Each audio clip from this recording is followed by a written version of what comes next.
37مین ساڵیادی مەرگەساتی هەڵەبجە بەڕێوە چوو لە بەردەم باخی گشتی بۆ مەزاری شەهیدان خەڵکی هەڵەبجە بەڕێپێوان ڕۆشتن و لە مەزاری شەهیدان تاجە گوڵینەیان دانا. خەڵکی شارەکەش دەڵێن هەڵەبجە پێویستی بە خزمەتە.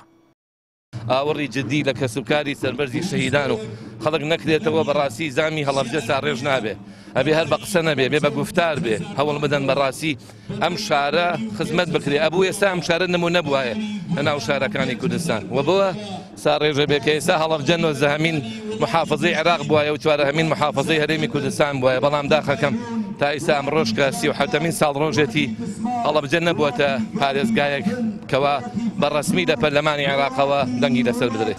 27 ساڵە بە ئازاری هەڵەبجە هەر ئەناڵێنین، بەڵام بەڕاستی وەکو پێویست هەڵەبجە ئەوڕ لێ نەدراوەتەوە لە حکومەتی فیدراڵەوە نەوە حکومەتی هەرێمیش ئەوەی کە توانیوێتی کردوێتی، بەڵام بەپێی ئەوە نییە کە ئازاری خەڵقی هەڵەبجاوە. نەسرین دایک و باوک و سێ خوشک و برایەکی شەهیدی کیمیابارانەکەن.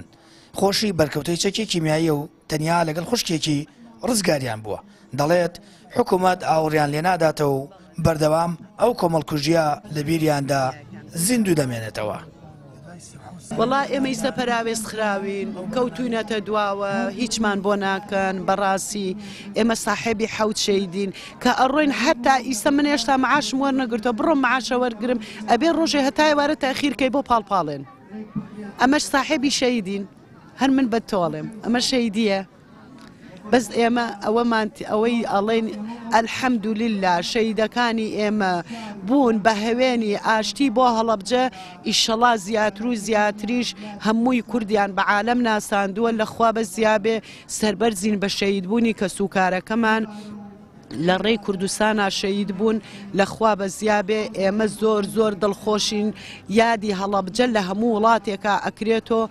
ئیسا هەموو کەسێک ئاگای لە دڵی ئێمەیە، هەموو کەسێ هاتووە بۆ دڵدانەوەی ئێمە. بەڕاستی ئەمە فەخرێکی زۆر زۆر ئەکەین بە شەیدەکانمانەوە کە هەموو کەسێ لەم ڕۆژە مبارەکە ئەم ڕۆژە پیرۆزە بە برسێتی بە ڕۆژێتی هەموو کەسی هاتووە بۆ لە ئێمە. تا ئێستا نەیتوانی حکوومەتی هەرێمی کوردستان بەپێی پێویست ئاوڕ لە کەسوکاری شەیدانی هەڵەبجە و جینۆساید و ئەنفالی هەڵەبجە و زیندانیانی سیاسی و بەرکەوتوانی چەکی کیمیایی باتەوە بە شەرتێ من حکوومەتی هەرێمی کوردستانم گەورە کرد. ئەمانە خەباتیان کرد ڕەنجیاندا ئەو پێی گەورە بوو و خواردی. یەک پەیامیشم هەیە لێرەوە با جوان بە حکوومەتی هەرێمی کوردستان بگات کێ دەستی ئێرانی گرت و هێنایە هەڵەبجە بە جوابی و پرسیاری من بنەوە.